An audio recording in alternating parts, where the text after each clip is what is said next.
What's 2023 He's look really like? crushing it. What's 2023 look like? Greatness. It's just something we made up. Somehow we've come to believe that greatness is a gift, reserved for a chosen few. Greatness is not some rare DNA strand.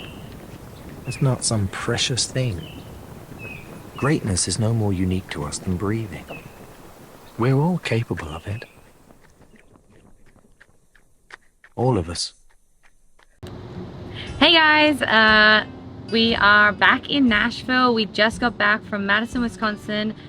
We competed at the CrossFit Games, if you've been following along, and we just thought we would do a little bit of a recap, real briefly touching on a few things that happened just before the games, but also, you know, touching on what happened during day 1, and then, you know, day 3, 4, 5 at the CrossFit Games. And we are actually just about to go to a Red Hot Chili Peppers concert, so that is why I have lipstick on, which feels very weird. Yeah, I just wanted to point that out. Nice. So, Tia, how was day 1 for the CrossFit Games 2022? Sorry, I just got something in my eye. Well, Shane, thanks for asking. Day 1 definitely didn't go to plan. I think by the end of it I was sitting in 9th place. Is that right? Top 10, 8th or 9th. Yeah. And we started off with the bike workout, which was really cool. I thought that was an awesome way to kick off the games. I came second in that. Definitely had to battle it out with you know, some of the younger athletes, Haley and also Emma Lawson. And then our second event actually got postponed to the next day, which has never happened before while I've been competing at the CrossFit Games due to weather. So that was postponed, and then we went straight into event 3, which did not go to plan, which I was really extremely disappointed actually, because, you know, when they announced that, I was actually really excited. It was very high skill, a lot of movements that we've never done before, and for me, I can do all of it. And, you know, I was actually really excited to be able to, you know, showcase my athleticism and, you know, what I'm capable of doing. And, you know, I made a huge mistake in the first round before the elimination. I got to 40 single jumps and I made a mistake and stuffed up, and then I had to restart that all over again, because when it came to the jump rope, you had to do them unbroken. So it cost me huge when I had to restart it.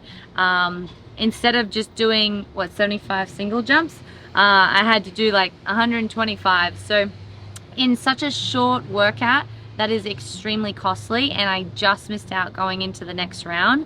And that gave me a 23rd place, which, you know, that is it's not what I was looking for. So I really had to pick it up. And then on the 4th event, which was actually the 3rd event of the day, you know, I went out really hot because I wanted to win that workout and make up some ground, and those dips just, you know, took a toll and definitely caught up. So a couple of rookie mistakes, and, you know, I wear it and own it and take full responsibility of that. And it was also a really great way of, you know, learning. It doesn't matter how much experience you have, it doesn't matter how good you are, you still have to be smart with everything you do, and you also have to stay engaged and stay focused. And I think that was a really good reminder for me, you know, because I feel very confident out on that floor, and it doesn't matter how confident you feel, you still have to execute it correctly. Is 23rd your worst place you've ever gotten? No, I don't think it probably isn't my worst place, but it's definitely up there. And the those last few years for sure. I think like back in 2015, 2016, I had a couple of 23rd places and stuff like that. But yeah, I haven't had that placing in a long time. Let's put it that so way. I think it was, I'm not sure of the words reassuring, but it was nice to know the 23rd came from a high skill sort of elimination workout. So it wasn't a sense, a test of aerobic or, you know, anaerobic like fitness or, you know, like breathing heavy. It was more about a skill component, which they challenge you at the games. And traditionally you see them come out around the Friday or Saturday. So to have it quite early, or to have it as a second event, it just heightened everyone's skill. It's almost like, I'm sure many of you have done a competition, or sorry, if you have, you know, if they open up with the lift event like they did at the semi-finals, people are more reserved in hitting numbers. They just want to execute and get some lifts on the board. And it was almost that approach as well, where a lot of people control the first round, you know, the elimination style, like you just want to be smooth. So for Tia to get knocked out on the controlled round was obviously frustrating in her own words, but I think what we tried to reinforce or to recoup from that was to understand that, hey, that wasn't a test of fitness what we've been testing all year on. That was just more of an execution piece that just didn't go to place, and they happen. And the great thing about a CrossFit event or CrossFit programming is essentially that you never see the two workouts the same in a weekend, right? Obviously. So, you know, like again, drawing confidence out of that, going, okay, that one's out now, so we don't have to worry about that. We can move on and think about the other workouts as well.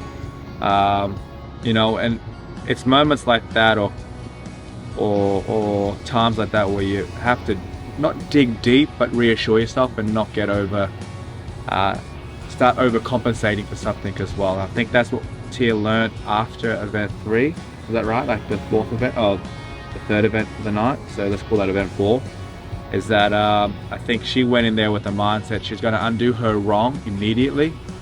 Because we spoke about a strategy. Like, well, I just advised, hey, this is what I think you should do. Like, obviously you do you know yourself best. And then 3, 2, 1, go. Bam, she did the opposite. So I was like, go get it, girl. But then that's okay too, right? Like, I am still human. yeah, well, her instincts are what allow her to be who she is on the floor. So that, I mean, we wouldn't change that. Obviously in hindsight, you'd think about like, oh, if I implemented this, or if I broke up my sets in that, or whatever. But I did like the approach of attacking and, you know, and always trying to win, or essentially be very competitive in every workout. So I don't want to remove that from the thought as well. Well, let's just say I should have definitely listened to Shane going into event 4. Well, let's also say that Shane did not get much sleep that night either. I don't think that's, as long as Tia's getting the sleep is the main thing. But oh, I tell you what, if you went to Starbucks at 5 a.m, you would have sitting there for a while. So yeah, well, obviously after that, Tia found her momentum again, and that was a huge component because of the event that happened on the Wednesday rest day. Yeah. Thursday, my apologies. So what was your favorite event? You know, I think that, and it's like the talk of the town, I think that the Capitol was such an iconic event and something that we will always remember for so many different reasons. I also thought it allowed the whole field to you know, have an opportunity to shine. You know, we had some strong, heavy, awkward movements for a lot of the people that are, you know, consider themselves strength athletes, and then we also had you know, that endurance and that, you know, lighter body weight, long run ability too. So, you know, the combination of that, being able to actually run through the city and run up to the Capitol from the stadium, you know, at the time I was you know, hurting throughout the run, but when you really think back to it, we're running and you could see this beautiful view of the Capitol. And as hard as it was carrying those sandbags up the stairs, that was actually quite spectacular, especially with the crowd just being right there surrounding us. And even, you know, Shane, my family and my friends, they were actually running up the hill with me, alongside me. And so that was something that I'll always remember, that was so special because they really got to be a part of that, and something that I really loved. Yeah, I thought it was a cool event. I think that adding the city in adds that component of like feeling that real community aspect. You know, like they were running literally on a footpath, which could be so almost like the Tour de France style. You know, like people can be physically involved as much as they want. They can obviously impede, or they can just be out there for a high five, or modify the run track because of how thick the people were creating a tunnel essentially for their run. It was like Tour de France. Yeah, so it was really cool, and it was obviously challenging though for the coaching and the staff to get around, obviously, like trying to maneuver through the thick crowd, which is awesome. Like, you know, it's one of those double edges. Like it's awesome to see, but it's also hard to work.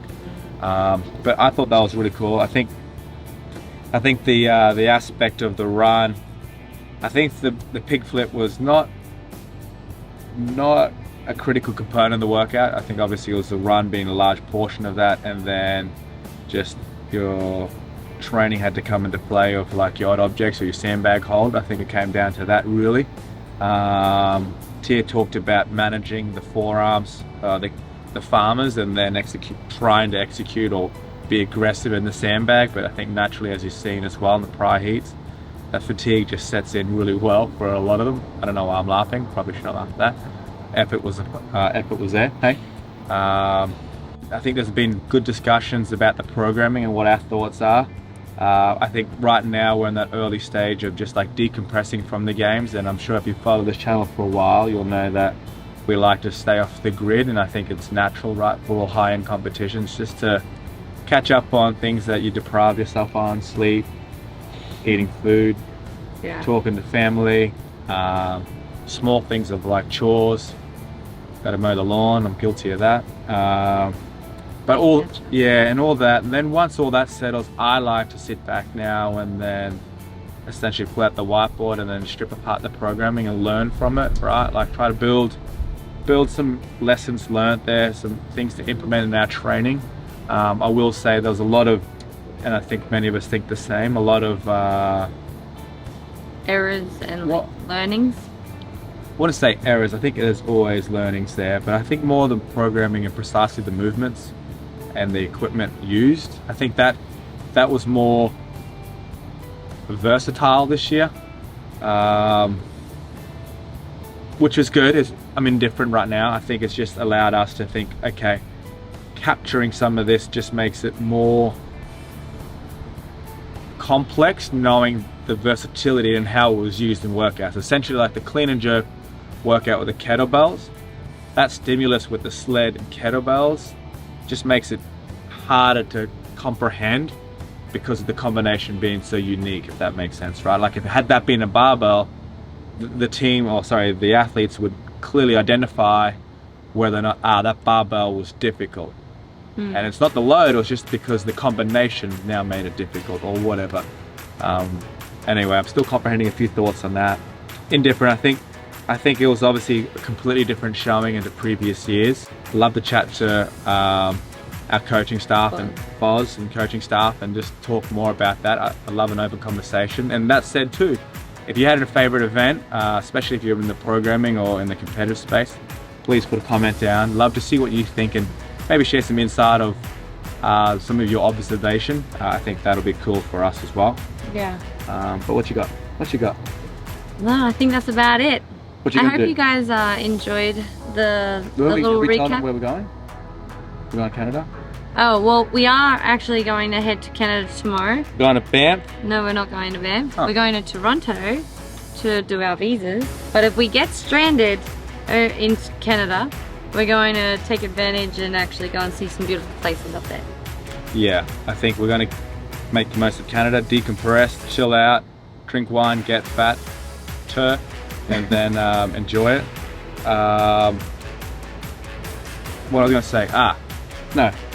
You got anything? No. Oh. What's 2023 He's look really like? crushing it. What's 2023 look like? To be continued.